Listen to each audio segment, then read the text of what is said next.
Welcome to the Woman and Money Empowerment Show. My name is Yulin Lee, and I am your host.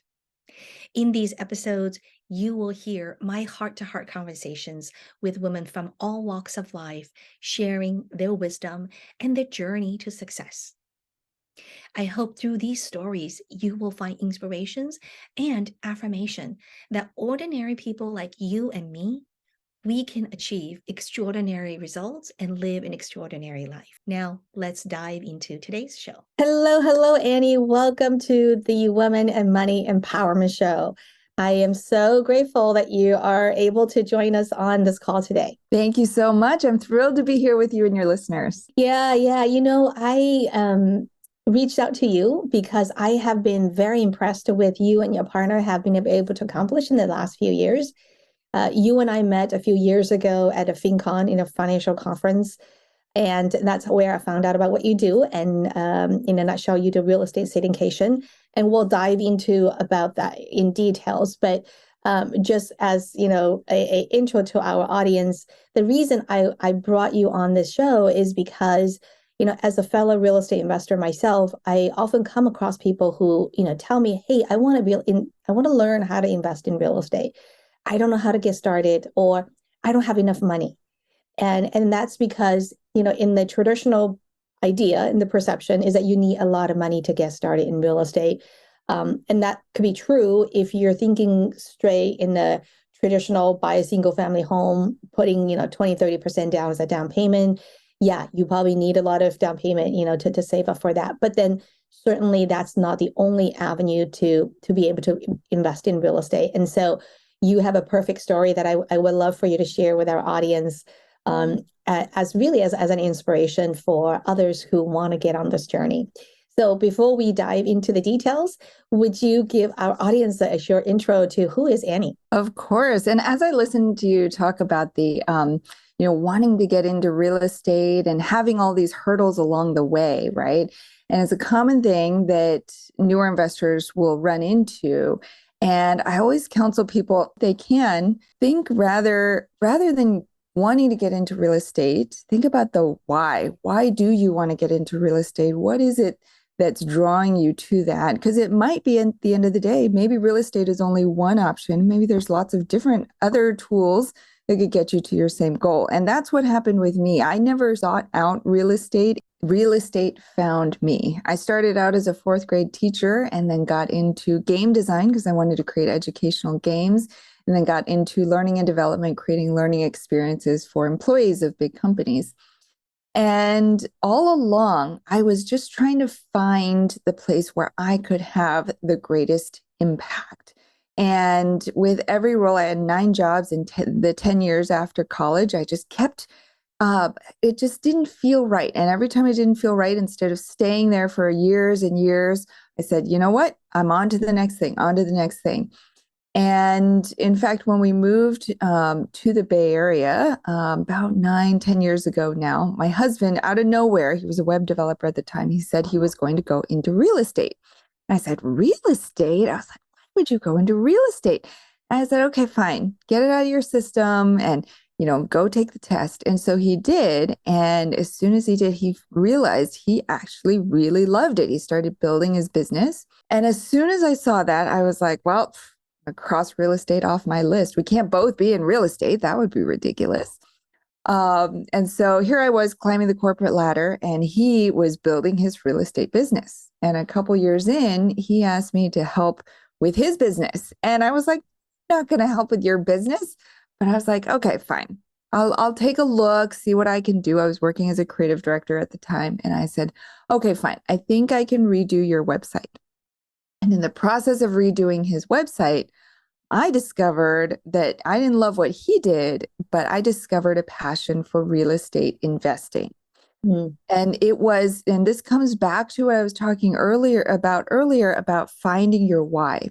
And the reason that real estate was so compelling to me at the time, and I wasn't looking at big syndications, wasn't looking at building this, portfolio with hundreds of doors. I was literally just looking at replacing my salary, because at the time my why was, I had 9 jobs in 10 years.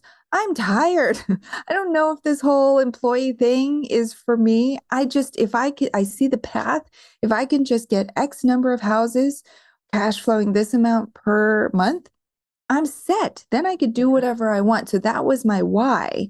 And that helped me to get past all those initial hurdles of the fears and the money required. I was like, okay, I'm honed in on my goal, and this is what I need to make that happen. And so because of that, because I was so focused on it, then, real estate and life led me in a different, bigger direction, right? And so I started investing in these smaller multifamily apartments, and I became obsessed. So every time that we would gather with friends and family, they'd ask how I was doing. That's all I could talk about. Hey, check out this market, check out this house. This is what I'm doing.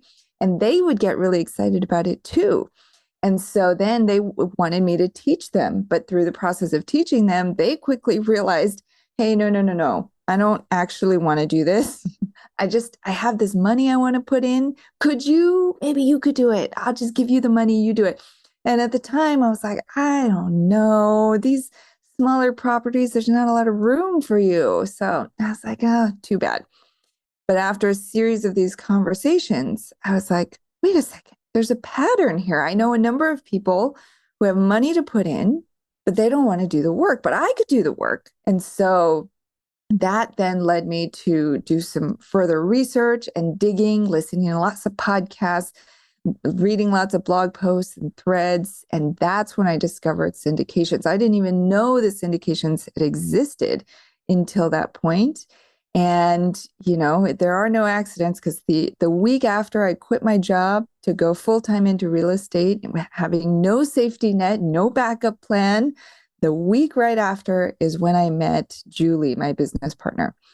And from there, we then found out we were aligned on a lot of things. And so about 5 years ago, we launched our company, Goodegg Investments. And now we've helped hundreds of investors all over the country and all over the world, actually, to invest in real estate syndications. Awesome. Awesome. Thank you so much for sharing your journey. And I think there's so many lessons that can be learned from your experience, right? And the number one thing I heard, I know you start out with, asking yourself the why, and that is always the most important question in whatever we want to do is understanding the why behind it. But I also heard, you mentioned that when you first started, you had 9 jobs in 10 years. And that in itself, though, also tells me something, right? As someone who's young out of college, and especially, I have college kids, and I've been talking to a lot of kids in those age group, like the early 20s, is to not be afraid to try something. And if you try it, and if it doesn't land, doesn't stick with you, then try something else. And then I think that in itself is a big lesson, is that we live in a world today where it's no longer, you get out of college, you get a steady job, and and your goal is to stay there for the rest of your life for your pension, right? Yes. So in some ways, the more you try, and the more you know what you want and what you don't want. And I couldn't agree more. Yeah. So that's great. And then so now you are a co-founder of a Goodegg, and which is a real estate syndication company. So now tell us exactly, what do you do in your company? Yes. Your company, what do you do? Yeah. So through Goodegg, what we do is we help people who want to invest in real estate but don't want to be landlords.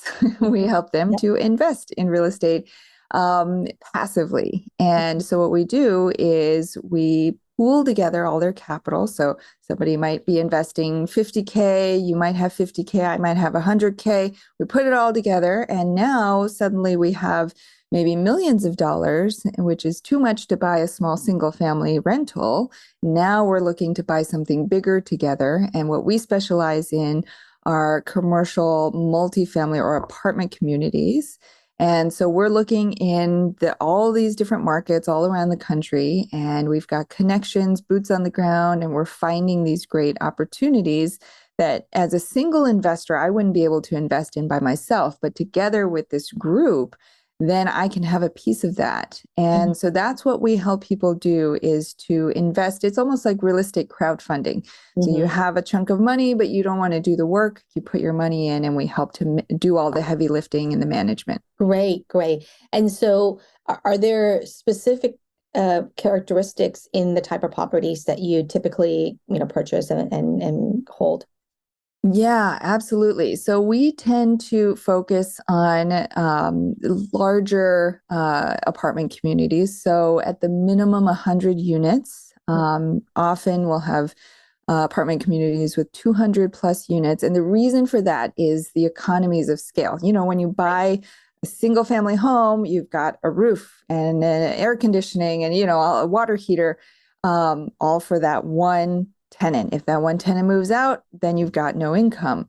Right. With 200 units, let's say, not only do you have the shared roofs, the shared amenities, but you also have the ability to hire on-site staff and maintenance, which also improves the economies of scale. So larger apartment communities in growing markets where there's lots of job growth and population growth. So recently that's been in Texas, Arizona, the Carolinas, and Florida for us. And then we're looking at, commercial multifamily or commercial real estate is graded on a scale from A to D, with A being the top tier luxury, really nice amenities, down to B and C class, which are more the workforce housing, and then D class, which tend to be the war zones, areas you want to stay away from unless you're really good at that kind of project. And so we tend to invest in A class projects and B or B plus class projects. Great, great. And in terms of the type of people who would invest in your projects, are there specific criteria for them to participate in your projects? Yes, there are. And so the main criteria is to be an accredited investor. We get asked about this all the time. So I actually wrote and performed a ukulele song about what it means to be an accredited investor. You can find that on YouTube. But to be an accredited investor, it's one of two criteria. Either you have to meet the income or the net worth criteria. The net worth is the easier one. That's if you have $1 million or more in net worth, not counting your primary home. So if you meet that, then you're accredited. If you don't meet that, then the second criteria is the income one, which is that as an individual, you make 200K or more, or 300K together with your spouse, and have done so for the last 2 years. Got it. And so if you are accredited, then you qualify to invest with us. But if you are not yet accredited, there are still, first of all, there's lots of ways to invest in real estate. Second of all, there are other syndication companies who do take on non-accredited investors in limited quantities as well. So there are options there. Great, great. Well, thank you for clarifying that. So now let's go back to how you got started. And now that you've been in business for 5 years and now looking back, what would you say were like some of the key maybe moments or decisions that helped you to embark on this journey and have done great success? I think one of the biggest ones was partnering up with Julie.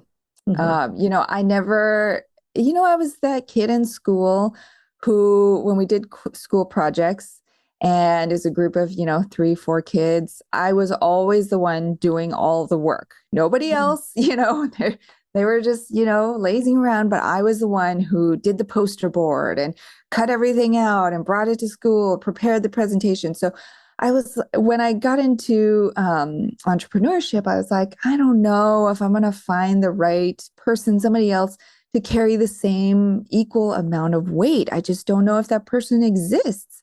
And so I never set out to find a partner. I quit my job in January of 2018. And then I said, okay, I'm just going to do this on my own. I'm going to figure it out. And I started down that path.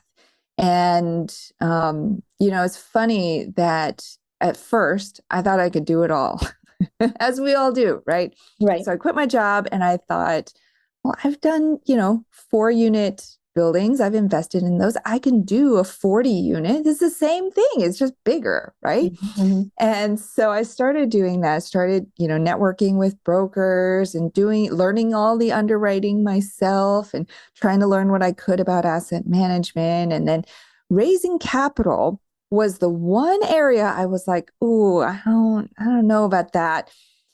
And which is funny, right? Because that's what we focus on now. But at the time, I was like, I don't know if I feel comfortable talking to people about money.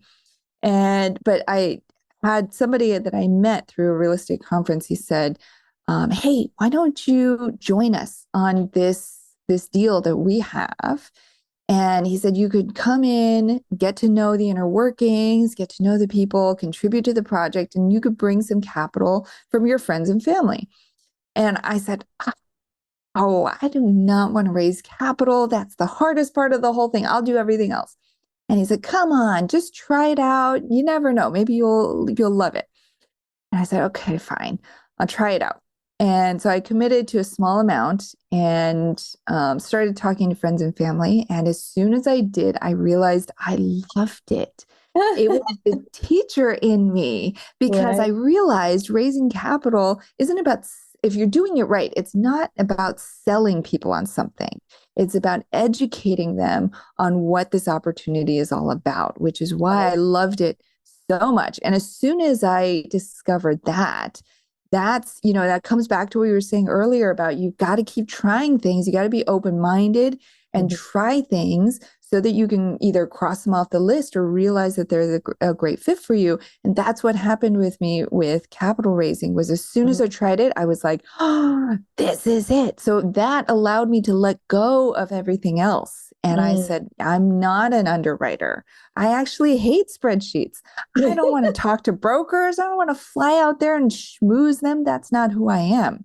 Mm. But if I had not tried capital raising, I would not have realized or had the courage to let all those other things go. Mm. And so after that, as Julie and I partnered up, back to your original question about the pivotal moment, or pivotal decisions was um, having that self-awareness around what I wanted to do and what I was passionate about. That's what led me to be able to have those conversations with Julie and realize that we were both very complementary and that we were passionate about the same thing, which is helping moms and women to get into real estate. Mhm. And that we both loved raising capital, just different aspects of it. Mhm. And, having a business partner it's like getting married. I've seen Julie, I've talked to Julie pretty much every day for the last 5 years. And I haven't even done that with some of my close family and friends. Right. But through that, you learn so much because she and I, we came into this with very different skill sets and we didn't know each other before. And so through this process, we had different perspectives and different things that we brought to the table. And through that partnership, that's what made this business grow as quickly as it did and made this business as strong as it is because we brought in those different perspectives. So that I would say is one of the biggest decisions that I made that led to the success that we have today is the courage, I would say, to enter into a partnership. Right, right. Thank you for sharing that. And so, was there a time, during that process, do you ever doubt partnerships? Because I think that is, and I so appreciate you bring that up because, and I do know, having the right partnership is crucial to growing the company in that like one person you can't do it all, and when you have that right partner with complementary skills you can literally make big jumps and leaps in terms of growing the business. But then obviously and of course there's in any relationships there's work that needs to be done and to make sure you're you know coming from different sides but then moving in the same direction. Has there ever been doubts in your mind where you think, oh, maybe I should just do it on my own? There Having have gone through definitely this. been challenges and opportunities, I would say, along the way for sure. I would say one benefit of Julie's and my partnership and the way we come at things is we're both very open-minded people. And in those moments when we did have challenges where we didn't see eye to eye, we would take a step back and try to see the other person's perspective. And just like in a marriage, it's so important to just say, okay, maybe my way isn't the only way. Maybe it's not even the right way. Maybe that's just come from my past and my experience, but let me try to see the other person's perspective, and maybe that path could work. And in that way, we kind of were able to work through any of the bumps along the way, and not always see eye to eye. And to be honest, we don't always see eye to eye, but we always bring our different perspectives to the table, and we're able to learn and grow through that. And I think having a coach throughout has been such a crucial part of that. In fact, a coach was the first person that I hired once I got into entrepreneurship. And we've had many, many coaches over the years. But coaches are a great way to sort of help you see your blind spots and help you to get on the same page as a partnership as well. Yeah, yeah. Like I always say, everyone needs a coach. I'm a coach.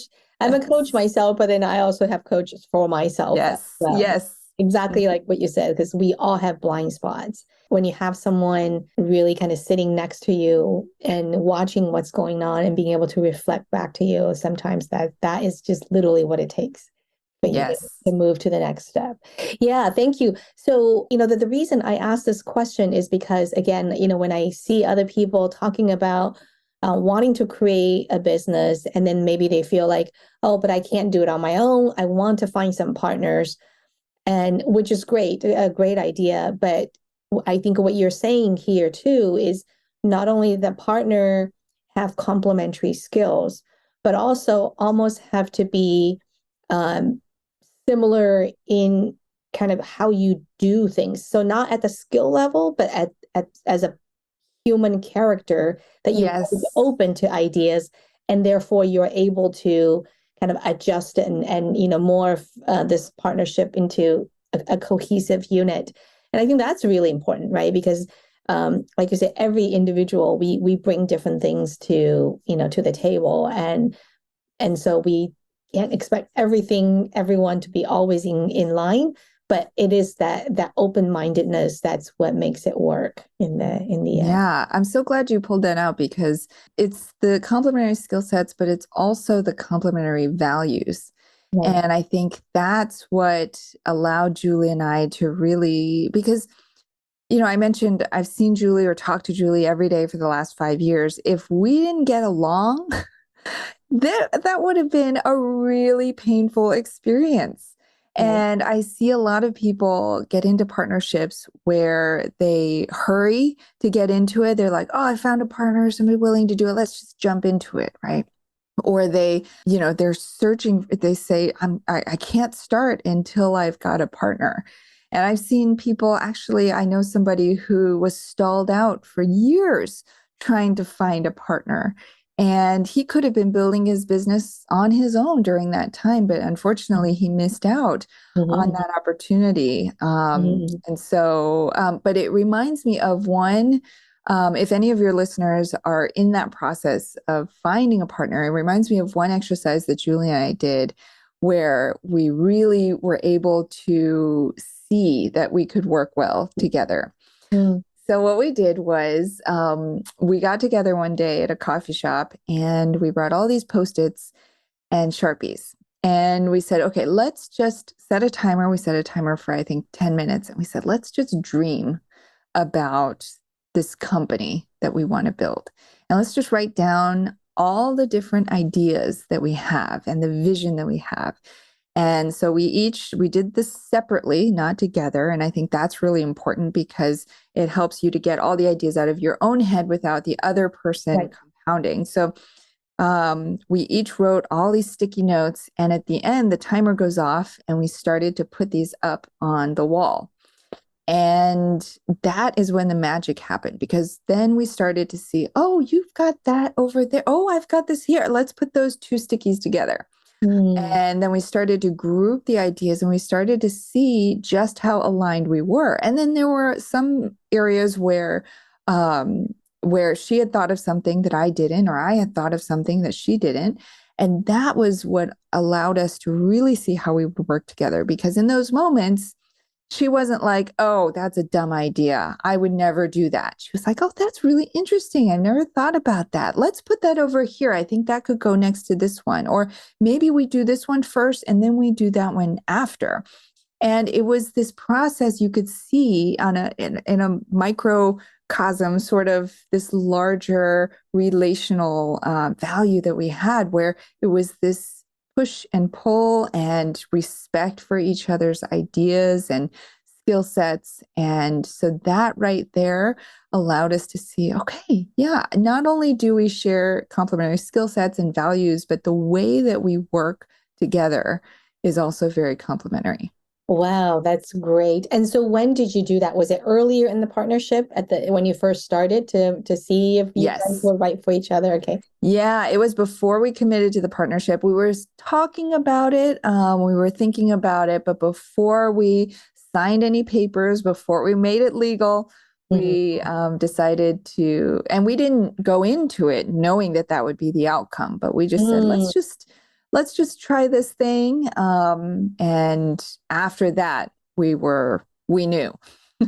That's great. That's great. That's thank you for sharing that. And I hope, that could be a very, very useful tip for those people out there who are thinking about creating a partnership to not be shy and really get down to the core of who you are and what you want as an individual and independently, and then see if there's really truly the right match. Yeah. Hmm. So that's great. And so now when you also looking back, what are some of the challenges for creating a real estate syndication? What would that be? Oh boy, the challenges. Oh, there's so many. There's so many. Gosh, I mean, for there, I think there's challenges for putting together syndications, and there's also challenges for growing the business. And so I'll touch a little bit on both. So when you put together a real estate syndication, it's a team sport. You've got to have lots of knowledgeable and experienced people. And we didn't have that early on. And it was just me and Julie. And we were just focused on trying to raise capital. And fortunately, that first year in business, this was 2018, we were able to partner on several deals. And I think we did 9 or 10 deals that first year. Mm. And what that allowed us to do was very quickly to iterate on the process. And it was just like we were talking about earlier with going from job to job. Every time I figured out something that worked and something that didn't work, I kept what I needed and let go of the rest. It was the same. Every deal that we did, we said, okay, what worked last time? What didn't work? Okay, let's try to improve this one piece this time. And we kept going and going. But it was a hustle. It was a grind because we didn't have the expertise of underwriting and market analysis and asset management at the time. And so a lot of it, we were relying on our partners, and we didn't know what we didn't know. And so it was a lot. I mean, in the early days, she has 3 kids and I have 2 kids. And when we started the business, my kids I think they were 4 and 1. And so I would get up early in the mornings before they would get up. So working from maybe like 5 to 7 in the morning, then do Wow. the morning breakfast rush, get them off to wherever they were going, and then work during the day, and then after dinner, keep working all the way up until midnight or 1 o'clock in the morning, and start it all over again. And it was because we didn't have that team at that time. Mhm. But as we grew, as we were able to take on the team, then new challenges presented themselves because, as you know, finding the right people for the team at the right stages too is not always easy. We learned a Right. lot about HR. We learned a lot about growing cultures. Mhm. And so those challenges then presented themselves as we got to a point where we were growing and scaling the business. Wow, wow, that's great. And, I think, again, it goes back to being open to the growth itself, because I find sometimes when people hit a certain point, the fear kicks in, and that may be, what holds them back and say, oh no, I can't move forward anymore because it's too scary, or this is an area that I'm not familiar with. But it sounds like you two really just barge ahead and say, I don't know what I don't know, but that's okay. And we can still learn it and then grow from that and grow with it too. So, Yes.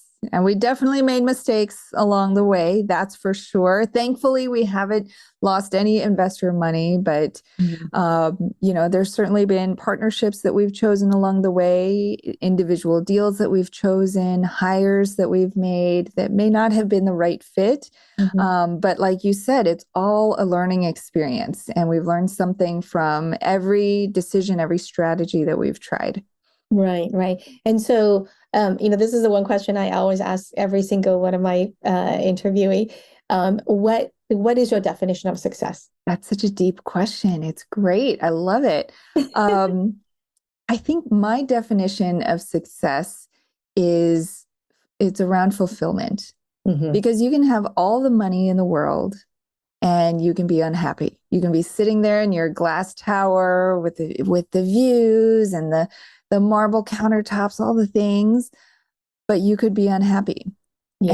And you could also be, there are people in the world who live in shacks, and they're the happiest people in the world because they have their purpose and Hmm. they feel fulfilled. And so I think success is not an outward thing. It's not about how much you accumulate. It's not about titles. It's not about how big your business can grow. It's really about, are you living your true purpose? Have you found that fulfillment? Are you having the greatest impact that you could have on the people closest to you, as well as, reaching out to expand your impact? And through that, if you found fulfillment, then that is what success is all about. Yeah, that's beautiful. It's very much similar to what I say to my clients, who coach with me with their, money and finance issues, is that even though our work together is around money, but at the end of the day, it's not about the money itself, right? It's really about growing ourselves as an individual and how we can live the life in our own by our own definition, and then using money as a tool to enable that. And so, yeah, Yes. very much so. So, how does money show up for you? How does money show up for me? Oh, I've had a complicated relationship with money, as a lot of people do. Mhm. We all Growing do. my parents had I'm an only child. My parents had very different views on money. My mom would be all about save, save, save. Don't, every little penny counts. Yeah. And my dad was a gambler. He would always Mhm. go to the casinos, and he would lose, sometimes hundreds of dollars, if not thousands of dollars in a single night. Mhm. And I grew up with this dichotomy of thinking around money, Mhm. and I didn't know what to really think. And so I chose a path, and I went with my mom's path of just save, save, save. And for a lot of years, that caused a lot of anxiety for me around money. Mhm. And I was just like, there's never enough. It just felt like there was never enough. And I never felt good about spending money until more recently. And I had this mindset shift that, like you said, money is a tool. And it's not about hoarding it. It's not about having this big number or getting to a certain number. It's a tool to help me live my best life. Yeah. And once I viewed it that way, it's funny that money just started showing up more in my life. Mhm. But it was because I shifted into that abundance mindset. Right, right. And I think a lot of people probably share that the same thoughts and feelings about there never seem to be enough. Mm, yeah. And I think to some extent, the fact that there is that thought or feelings there is an indication of there's lacking that relationship between that Yes. person and the money. Like if you if you really have a close relationship with money, then you know there's abundance everywhere. And there's enough for everyone in this world. Well, great. Well, thank you so much for sharing your time and sharing your story. I hope our audiences can learn from your experience and also use that as the motivation and inspiration to get started on whatever they want to create in their lives. Now, before we sign off, how would people find you if they want to connect with you and learn more about what you do and maybe invest in your syndication? Absolutely. And I'm always so happy to hear from and to help women, especially wherever you are on your journey. So if you want to learn more about all that we do, you can go to goodegginvestments.com. You'll find tons of resources there. And if you want to reach out to me personally, I'm always open. I'm at Annie@goodegginvestments.com. All right. Well, thank you so much again, and we'll talk soon again. All right. Thank you. Thank you for tuning in to the Women and Money Empowerment Show. If you ever have doubt for a moment about yourself, your capability, or your worthiness, please remember to keep coming back to these stories and lean in. Draw the wisdom and strength from these incredible women and know that you also have what it takes to live a fulfilling life. Until next time, have a fabulous day.